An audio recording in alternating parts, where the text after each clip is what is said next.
Dark Envoy. Is it going to be a win or a bin? Let's have a quick read through of the description on Steam. Dark Envoy is an RPG adventure with tactical real-time combat and online co-op. Control a party of relic hunters in this tale of destiny, set in a conflict-torn guns and sorcery world. This game is actually out on the 24th of October this year. I have kindly been provided a key as the demo version from the developer, so thank you very much for that. Now, I will say from the get-go, this is not my sort of game at all. I don't play these sort of games. I've got no interest in these sort of games. I'll be brutally honest. The genre generally doesn't interest me in the slightest. So actually, I think this gives me a slight bit of advantage going into reviewing this game. I carry absolutely no bias. I don't know what to expect. And admittedly, I don't really know what I'm doing. So I'm learning this from scratch. So I'll also get a handle on whether or not the learning curve is any good as well. It turns out I'm not actually very good at this. You'll see in the video I'm probably doing ridiculous things and getting myself killed and putting myself in ridiculous situations that none of you guys would, because you probably know what you're doing. But hopefully, as you may see as the video goes on, I do learn a bit more, start using the things I'm supposed to, and pick it up. Let's start with the options. I'll just briefly show you here. There is everything you could possibly want. There is actually a very good set of options here for you to choose from, despite this being a demo version. This is actually one of my good points already, to be honest. So the game story, as the description of the game suggests, is you are relic hunters. At the beginning, you certainly only have option to play the single-player campaign in the demo version, so there's no online opportunity in this. But it is enough to give you a handle of what to expect. So there's all sorts of different settings, it seems. So there's some sort of deserty sort of outlaw settings.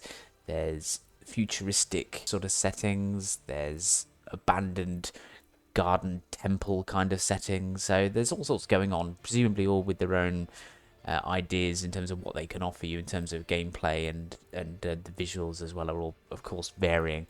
As part of one of the good things about this game, as long as it is available to be cooperative multiplayer as soon as it's released in full, it would be quite good fun, because you can each control your own character. As it stands with this, you control two characters, certainly in the game time I played, just over 2 hours. Your brother and sister, as it happens, which either way, it's still incest, as Alan Partridge would say. But a co-op would be really good with this, especially if you've got voice chat going as well. You can easily discuss tactics and shout at each other and get it all working quite nicely, I'd imagine, if you work as a team.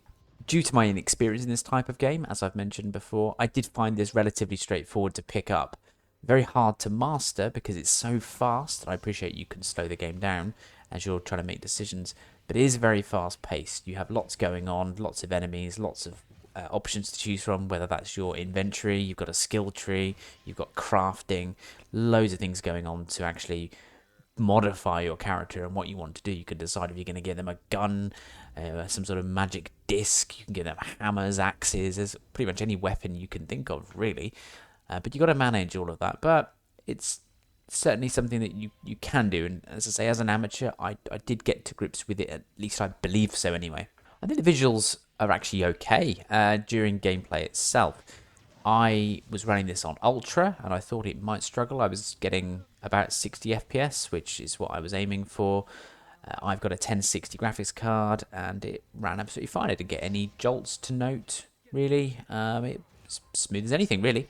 There's a huge variety of items and weaponry in this game.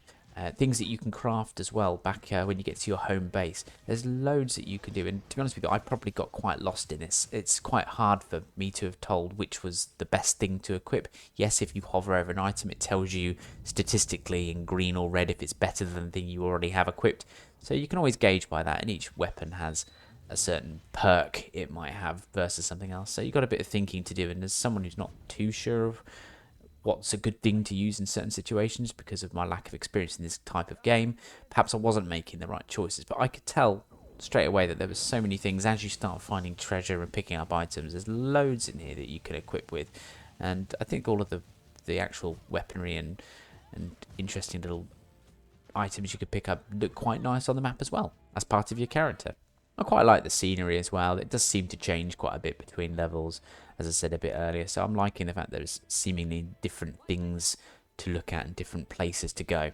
There are cutscenes, and I think the visuals do go downhill a bit in the cutscenes. Graphically, they're okay, but equally they are not more than okay, which, depending on the price of this game or what it ends up coming out as, it may prove important. But they get by, but I feel like they could be better in this day and age. I thought the voice acting overall was below average. It wasn't terrible, but it definitely wasn't even average. I felt it was a little bit on the budgety side, should we say. Sometimes during when characters were speaking in these cutscenes, words would just disappear from the end.